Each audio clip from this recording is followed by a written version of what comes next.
Bismillahirrahmanirrahim. Assalamualaikum warahmatullahi wabarakatuh. Innal hamdalillah nahmanuhu wa nusalli wa nusallim ala nabiyil karim wa ala alihi wa sahbihi wa man tabi'ahum bi ihsanin ila yaumiddin. Amma ba'd.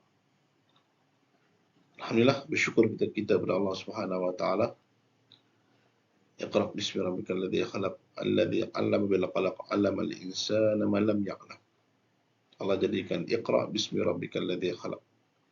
Allah Ta'ala suruh kita membaca dan Allah Ta'ala menjadikan kita daripada tidak ketahui kepada kita mengetahui dengan ilmu Allah Subhanahu Wa Ta'ala. Jadi insan ini satu manusia yang jahil maksudnya tidak ada apa-apa. Tapi ilmu Allah Subhanahu Wa Ta'ala seperti mana Allah telah menjelaskan dalam Al-Quran, wa'allama Adam al-asma'a kullaha thumma 'aradahum 'alal malaikati faqala anbi'uni. Allah Subhanahu Wa Ta'ala mengajar Nabi Adam alaihi salam nama-nama pada benda tersebut dan ditunjuk kepada malaikat tengok atas pengetahuan yang ada kepada manusia. Maksudnya manusia ni hebat manusia ni. Okey.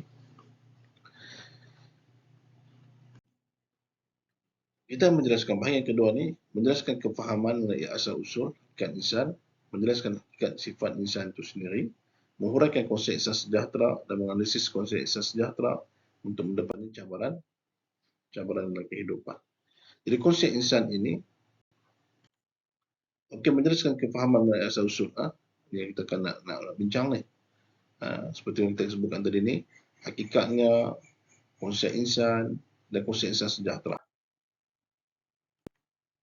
Okey, asal usul manusia itu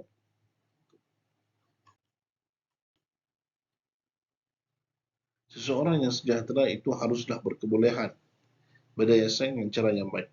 Pada masa yang sama, seorang yang sejahtera itu juga harus mengimbangi sifat kompetitif dan merendah diri dalam kolaborasi dan kerjasama demi mencapai keharmonian dan kemakmuran. Okey, mengapa insan sejahtera? Okey, kita faham bahawa sebenarnya bila manusia nak hidup dalam kesejahteraan ni, dia mesti dalam sikap yang kena ada tawaduk. Tawaduk ni maksudnya apa? Dia merendah diri dia. Jangan menyombong. Apa wastakbar. Kita jangan jadi manusia yang sombong. Orang lain tak hebat, aku seorang yang hebat. Orang lain tak tahu, aku seorang yang tahu. Orang lain tak pandai, aku seorang yang pandai. Ini sikap orang tak suka pun dengan dia macam tu. Okey, kita jadi satu orang manusia yang kita merendah diri. Kita cuma membantu, memudahkan kawan, kita tolong kawan. Kalau dia tak tahu, kita bantu dia. Bukan kita nak menjatuhkan dia, nak memburukkan dia, nak mencemarkan nama dia. Hari ini kita ada pelbagai medium yang boleh kita menjatuhkan manusia. Jadi kita bila kita kata kita ada satu sikap yang tawaduk tersebut, akhirnya kamu mengimbangi sifat kompetitif dan merendah diri dalam kerjasama. Dan insya-Allah akan mencapai keharmonian dan juga kemakmuran.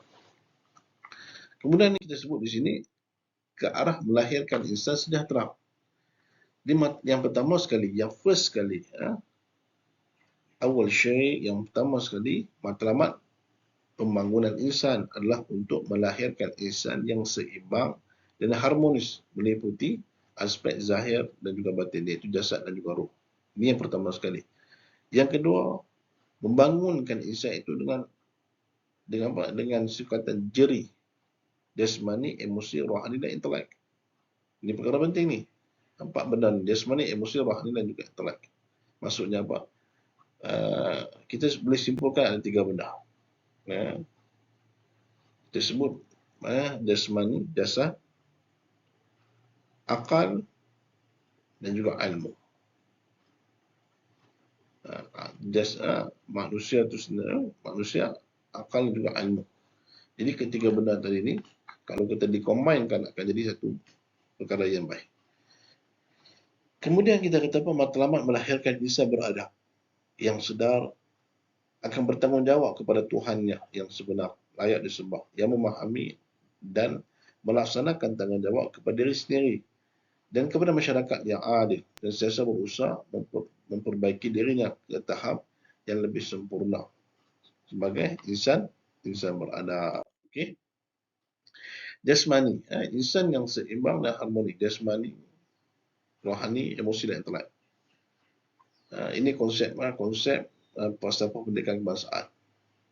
Jasmani kena sihat, emosi kena stabil, rohani kena kuat, intelek kena power.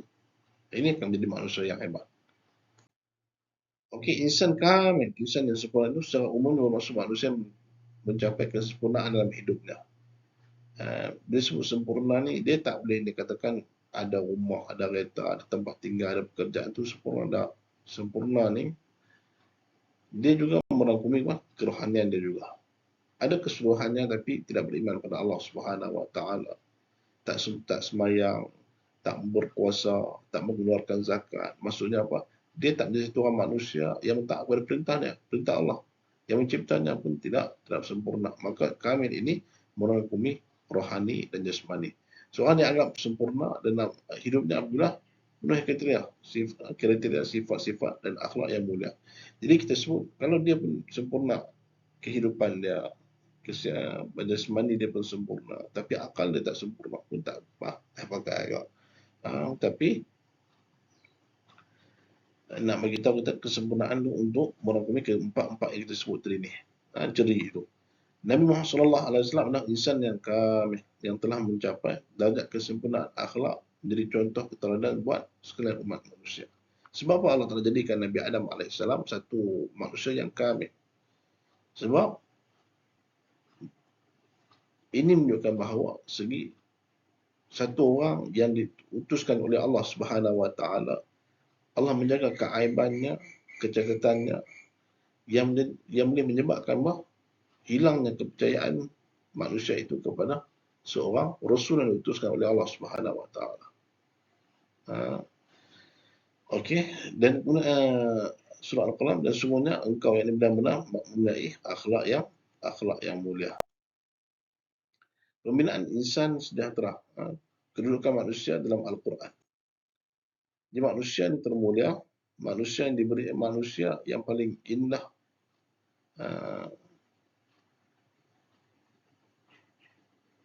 ahsanut taqwim wa tini wa zaitun wa turi sina wa hadzal baladil amin laqad khalaqnal insana fi ahsani taqwim. Bila kita faham bahawa laqad khalaqnal insana fi ahsani taqwim ni, susunan Allah Taala jadikan manusia ni cukup cantik, masya-Allah, tabarakallah. Muka kita taklah muncul macam yang kita ada binatang seperti binatang anjing, kan nampak tak cantik. Kalau manusia cakap begitu kan, cara makan mulut Allah letak macam mana, hidung macam mana, telinga macam mana, cantiknya. Telinga tak besar macam gajah, kemudian tidak bertanduk, nak pakai lebay pun tak boleh kalau bertanduk. Nak beritahu kita, Allah Taala ciptakan manusia ni cukup ahsan taqwim, sempurna. Hidung ni pula duduk di bawah, kalau hidung corak di atas, air hujan turun masuk dalam air hidung, nak mandi pun tak boleh tutup lubang hidung. Cantiklah. Tapi ada manusia, dia mengubahkan takwim Allah Ta'ala. Susunan Allah Ta'ala dia ubah. Dia pergi tebuk lubang hidung, pergi tebuk lubang telinga, lubang mulut, semua nak jadi lebih teruk daripada binatang. Ada. Maka itu sebab, bila kita ni melampaui Allah Subhanahu Wa Ta'ala dari sudut penciptaan, kita mengubah ciptaan Allah Ta'ala daripada jantan berubah jadi betina, konon-konon nak boleh beranak, menipu ya. Rahim itu untuk wanita, lelaki tidak boleh melahirkan anak. Okey, ini Allah Ta'ala ciptanya, asal taqwim. Makhluk yang diberikan kebiasaan memilih dan mampu membezakan antara baik dan juga buruk. Okey, dan jiwa serta penyempurnaan, maka Allah SWT mengilhamkan pada jiwa itu jalan kefasikan dan ketakwaan. Sesungguhnya beruntunglah orang yang menyucikan jiwanya itu, sesungguhnya merugilah orang yang mengotorinya. Allah Ta'ala jadikan kita ni dua benda, baik atau buruk, baik syurga, buruk dan neraka. Makhluk yang diberikan kemampuan untuk mendapatkan pengetahuan dan bekal dengan alat-alat yang mendukung dalam meraih objektif ini. Bacalah Iqra bismi rabbikal ladzi khalaq. Sebutlah nama Rabbu yang menciptakan kamu. Dia telah menciptakan manusia dari segumpal darah. Iqra bismi rabbikal ladzi khalaq alladzi 'allama bil khalaq 'allamal insana ma la ya'lam. Jadi Allah Subhanahu Wa Taala menciptakan manusia daripada apa? Kita kata apa? Allah Taala cipta daripada kita ni tidak tahu, dan Allah telah ajarkan kita daripada tahu kepada tahu. Betul kita cerita Nabi Adam alaihissalam tadi ni. Kemudiannya pula cabaran insan sejahtera. Liberalism relativisme. Maksudnya apa? Ini cabarannya. Dualism, liberal, relative. Ini cabaran bagi insan sejahtera, diri masyarakat, negara dan global. Jadi diri ini perlu berusaha untuk mencapai insan sejahtera, nilai hidup bertuhan, akidah yang sejahtera, nilai hidup beragama, ibadah yang sahih, kepribadian yang mulia, fizikal yang kuat, daya intelek yang tinggi. Ini kita sebut sebagai cabarannya. Okey. Sentiasa bermujahadah melawan hawa nafsu. Memang kita faham bahawa Allah Ta'ala ciptakan manusia ni berhawa nafsu. Bila menciptakan manusia ni berhawa nafsu, maksudnya manusia itu dia ada satu cabaran dia. Nabi SAW kata apa? Tidak ada lagi jihad yang paling besar melainkan jihad yang melawan hawa nafsu kita. Yakni jihad yang bersungguh-sungguh melawan hawa nafsu yang berkehendak kepada apa? Benda-benda duniawi, keseronokan, kemaksiatan. Tapi hawa nafsu ni dia ada beberapa tahap dia. Dia ada nafsu lawwamah, nafsu amaratul bisu, nafsu lawwamah, nafsu mutmainnah. Nafsu sampai ke peringkat apa? Nafsu mutmainnah ini nafsu yang irji'i ila rabbika radatan mardiyah fadkhuli fi ibadi wadkhuli jannati. Ya ayyatuhan nafsul mutmainnah. Nak sampai ke mutmainnah, ini nafsu mutmainnah, nafsu yang mendorong kita untuk buat baik. Ini nafsu ni. Ada nafsu amaratul bisu, suruh kita buat jahat je, nafsu lawamah, keadaan baik dan jahat. Nafsu mutmainnah, suruh kita buat baik. Dia kata buat baik, nak buat baik. Sehingga Allah sebut, ya ayyatuhan nafsul mutmainnah, irji'i, pulanglah kamu, irji'i ila rabbiki radiyatan mardiyah, tempat yang Allah Ta'ala redha. Fadkhuli fi ibadi wadkhuli jannati, masuklah dalam syurga Allah Subhanahu Wa Ta'ala, sampai ke tahap macam tu. Kita nak macam tu. Semoga Allah Ta'ala kurniakan kita nafsu mutmainnah, nafsu yang mendorong kita buat kebaikan. Menjaga ketetapan waktu, ini penting. Sebagai umat Islam, kita sudah dipraktikkan, sudah diajar. Praktikal kita ni sudah dalam ibadat solat kita, ibadat puasa kita. Sebab apa? Sebab kita ada times yang menentukan, sudah masuk waktu, sudah habis waktu, sudah kita kata apa, sudah akhir waktu, sudah pertengahan waktu, yang selesai kita dengan asr, dengan masa itu sendiri. Tersusun dalam semua urusan, tersusun, kita ratib apa yang didahulukan, apa yang perlu kita buat, yang mana kita kena apa? Kena tinggalkan, yang mana kita perlu lakukan segera. Maka itu susunan ini menjadikan kita satu manusia yang tertib. Mempunyai kemampuan berusaha untuk dirinya, memberi manfaat kepada orang lain. Ini penting. Kita jangan jadi satu manusia yang cuba untuk merosakkan orang lain. Kemudian masyarakat membina masyarakat yang aman dan harmoni, masyarakat yang berilmu, masyarakat yang berakhlak, masyarakat yang menjaga alam sekitar, membina masyarakat yang maju dan progresif, membina masyarakat yang penyayang dan prihatin, dan masyarakat yang bekerjasama dan bertolak ansur. Melantik negara kepimpinan yang kompetitif. Melantik kepimpinan yang kompeten dan integriti negara ni. Kita nak satu kepimpinan yang ada integriti, yang ada kita apa? Amanah, tapi urus yang baik, pembangunan yang lestari, agih kekayaan yang sawarata, pembangunan ekonomi yang mampan, kebajikan dan kesihatan rakyat yang terjamin. Ini cabaran insan sejahtera. Kemudian global pula perhatian terhadap krisis dan isu global, menyebarkan seruan kedamaian, kasih sayang dan kesejahteraan, tidak menyokong dan tidak melibatkan diri dalam aktiviti negatif di peringkat global. Okey. Kemudian matlamat untuk melahirkan insan beradab melalui falsafah pendidikan kebangsaan, insan yang memahami dan melaksanakan tanggungjawabnya, beradab kepada Tuhannya, Allah dan Rasul, beradab kepada dirinya, adab kepada keluarga, masyarakat dan alam sekitar. Kata Al-Atas dan Risalah kaum muslimin, dia kata apa? Yang sedar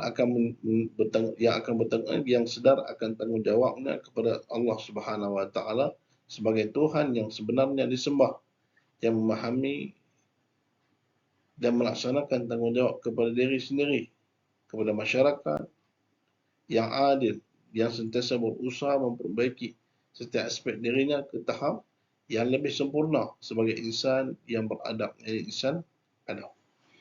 Insan beradab ni, disebut adab ni apa? Disebut adab ni dia tertib. Adab juga disebut ta'diban, yang dididik. Terdidik kita ni. Terdidik kita dengan Tuhan kita sembah. Taat perintah Allah Ta'ala, taat perintah Rasul. Terdidik kita pada diri kita, kita menjaga diri kita daripada apa? Melakukan kemaksiatan. Terdidik diri kita dengan keluarga apa? Menghormati kedua ibu bapa kita, menyayangi adik-adik kita. Kita didik kita dengan masyarakat, kita bergaul dengan keadaan yang harmoni. Dengan alam kita tidak merosakkan alam kita. Okey.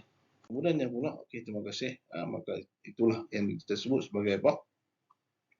Untuk bahagian yang kedua tentang konsep insan ini, dapat kita simpulkan bahawa menjadi insan yang sempurna itu satu tanggungjawab pada setiap individu.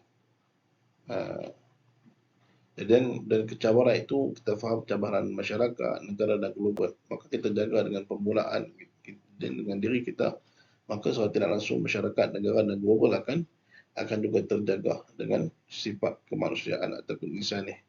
Wallahualam. Assalamualaikum warahmatullahi wabarakatuh.